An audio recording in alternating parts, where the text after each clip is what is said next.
Halo, saya Dr. Ari Waluyo SPOG, subspesialis obstetrik ginekologi sosial. Saya berpraktek di Rumah Sakit Puri Cinere. Saya dokter ahli kebidanan dan kandungan, lulus dari Fakultas Kedokteran Universitas Indonesia, pendidikan konsultan dari Fakultas Kedokteran Universitas Pajajaran. Baik, plasenta previa itu adalah satu kondisi di mana letak dari plasenta itu menutupi jalan lahir.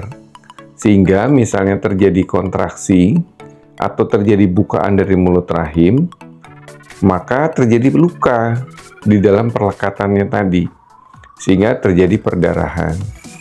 Hal ini termasuk cukup sering terjadi pada ibu hamil, pada kondisi adanya perdarahan antepartum ya, kita sebutnya kalau bahasa medisnya, atau perdarahan sebelum terjadinya proses persalinan. Keluhan yang paling sering dirasakan oleh ibu pada ibu-ibu yang mengalami plasenta previa adalah perdarahan pervaginam. Ya, di mana perdarahan itu biasanya tidak disertai rasa nyeri yang hebat. Seperti cuma kerasa seperti kontraksi aja, ya. Terus darahnya tuh darah segar. Jadi bukan darah yang berwarna kehitaman, darahnya bisa mengalir. Dan itu suatu kondisi yang emang sangat berbahaya karena bisa mengancam jiwa ibu maupun jiwa si bayinya itu sendiri.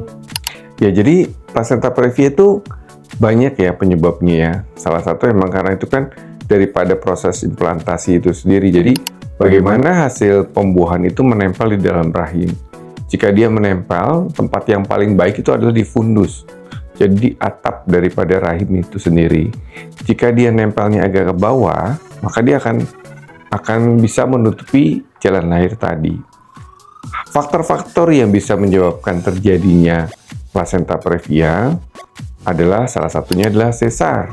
Jadi kalau dia mempunyai riwayat seksio sesaria, risiko plasenta previanya bisa meningkat. Begitu juga dengan misalnya ada riwayat kuret ya, misalnya riwayat keguguran dan dilakukan tindakan kuretase, nah itu juga meningkatkan risiko terjadinya plasenta previa. Ada sih, emang itu juga jadi faktor risiko walaupun tidak terlalu signifikan ya faktor risiko tadi. Baik, jadi kalau misalnya plasenta previa itu dibagi dari usia kehamilannya. Kalau misalnya usia kehamilannya masih terlalu muda, bisalah kita katakanlah di bawah 35 minggu gitu ya. Kan itu prematur ya.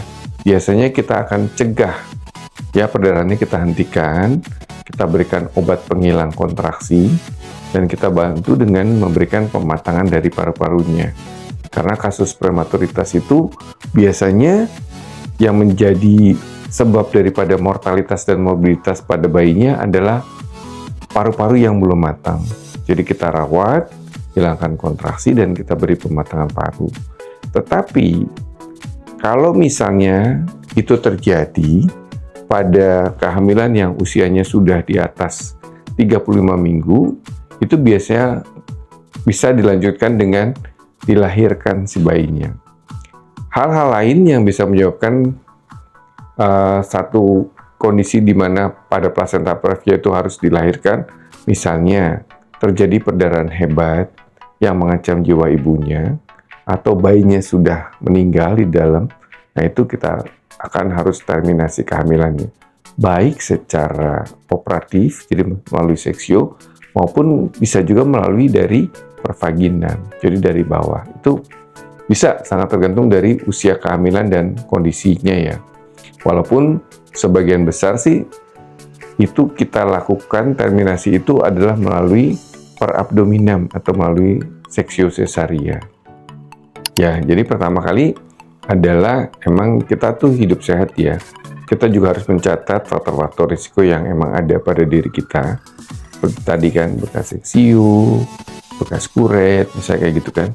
Terus yang kedua adalah misalnya kita rajin memeriksakan diri kepada dokter ataupun bidan atau dokter spesialis supaya kita bisa diketahui hal-hal apa yang kira-kira bisa menjadi faktor risiko ataupun potensi komplikasi pada diri si ibu tadi.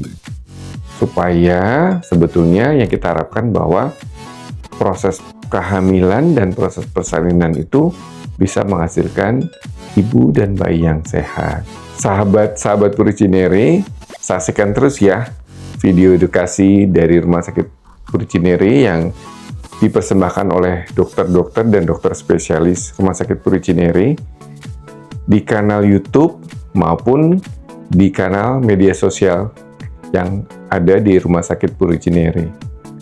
Sampai jumpa.